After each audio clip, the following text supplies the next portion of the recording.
कालच्या भागामध्ये आपण अहोबिलम मधली जी 9 नरसिंहाची स्थळं आहेत त्यातली 4 नरसिंहाची स्थळं पाहिली.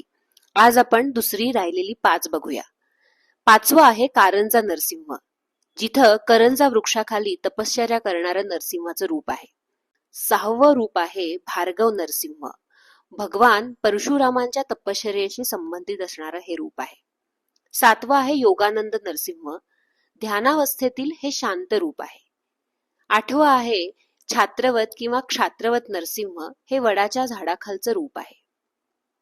9वं आणि शेवटचं आहे पावन नरसिंह, हे पावन नदीजवळ स्थित आणि असं म्हणलं जातं भक्तांना पापातून मुक्त करणारं हे नरसिंहाचं रूप आहे. अहोबिलम मधील ही 9 नरसिंहाची जी स्थळं आहेत या व्यतिरिक्त सुद्धा दक्षिण भारतामध्ये अजून काही 9 प्रसिद्ध अशी नरसिंह क्षेत्र आहेत. ती कोणती आहेत हे पाहूया आपण उद्याच्या भागात.